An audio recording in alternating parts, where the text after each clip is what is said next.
I have received breaking news about Daniel, formerly known as PZ1. It appears that he may have more of a connection with the Game Master than previously thought. Specifically, the evidence I received leads me to believe that Daniel may in fact be the Game Master. But, as always, before we proceed, like this video in the next 5 seconds to pledge your allegiance to Project Zorgo. If you do not like this video, you may become a target. This information is for Project Zorgo fans and members only. Welcome to Project Zorgo Leaks. Daniel has quickly become a favorite among many of you who side with the YouTubers, but according to some evidence I received, it's becoming increasingly clear that he may very well be the Game Master. We all know that Daniel was known as PZ1 when he was part of Project Zorgo. This implies that he was the first member of the organization and was likely a vital part of Project Zorgo's foundation. Some leaks I received show that Daniel became increasingly unhappy with the direction that Project Zorgo was going in. It all came to a head when Daniel was abandoned by Project Zorgo cohorts in the desert for being a traitor. It's obvious that Daniel harbors a deep-seated anger towards Project Zorgo. You know who else has a personal vendetta against us? The Game Master. Also, if you go to the Real Game Master's YouTube channel, the first video was posted 3 months ago, which is the same time that Chad Wildclay posted his video about confronting the lie detector guy, who we now know is Daniel, or PZ1. So, 3 months ago must be around the time that Daniel first came up with his alter ego as the Game Master. It's clear that he was still part of Project Zorgo, but this may have been around the time that he began to drift away from the organization.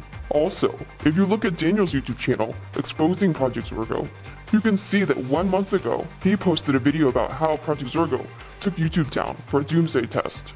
This is the same time that Game Master posted a video called Exposing Project Zorgo, which is when the Game Master first revealed his mission to take down the PZ organization. This leads me to believe that the Doomsday tests were the last straw for Daniel, aka the Game Master. Perhaps this was the first instance where Project Zorgo really decided to test his power over YouTube, and Daniel believed that this power did not belong in the hands of Project Zorgo. Also, don't you think it's a little bit strange that the Masked Man and the Game Master's video thumbnails all have dark hair, just like Daniel? I don't think these are coincidences.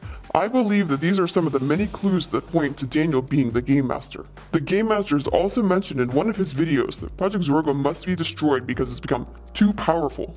Is it possible that Project Zorgo's initial mission may have been different than what it is today? Perhaps when Daniel helped found Project Zorgo, the group was not as threatening or dangerous as many of you believe it is. So when PZ members began to attack and trap YouTubers, he decided to leave. Another clue I found relates to the pieces of plastic that Chad Wildclay and Qwaint have found all over Las Vegas. I believe that these pieces of plastic fit together to form the Game Master mask that Daniel used to wear. Is it any coincidence that these plastic pieces were found around the time that Daniel was kidnapped? I don't think so. I believe that this is evidence of a struggle between Daniel, the Game Master, and PZ members, and that the PZ members ripped apart his mask the same way that they've torn up his favorite shirt. This could also explain why we haven't seen the Game Master in person since Daniel was kidnapped. Is it possible that Daniel simply recorded his voice in the escape room house before he got taken by the PZ members? Maybe the supposed trap the Game Master set for the YouTubers is actually a safe house, meant to keep the YouTubers safe while he deals with Project Zorgo. If that is the case, that may explain why he set up so many different challenges where the YouTubers are actually having to work together to solve problems.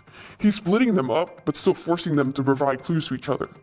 I believe this is just part of his training, to teach the YouTubers to work more closely together, even when they're apart. And I believe that this training will be used against Project Zorgo and the Battle Royale he keeps talking about. But even if Daniel is the Game Master, there are a few questions left unanswered. For example, what information did Daniel, the Game Master, provide to Project Zorgo in exchange for the YouTubers? Comment below what information you think Project Zorgo is getting from the Game Master. And also, we've seen evidence that the Game Master appears to toe the line between good and bad. Many of you think he's good because he's fighting against Project Zorgo. However, he's still done a lot of awful things to the YouTubers, including hypnotizing them and stealing Rocky Kanaka's dog. So if Daniel really is the Game Master, do you think he's actually helping the YouTubers? Or is it possible he's just using the Game Master persona to further his own mission? And if that's the case, what is the Game Master's true mission? Let me know in the comments below if you think Daniel might be the Game Master. I don't think he can be trusted since he betrayed our organization in the past.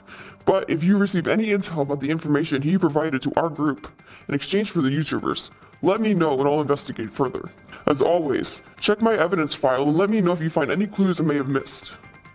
Be sure to like and subscribe so you too can join our cause and keep the loop on all things Project Zorgo. Stay vigilant, Project Zorgo fans. Keep watching.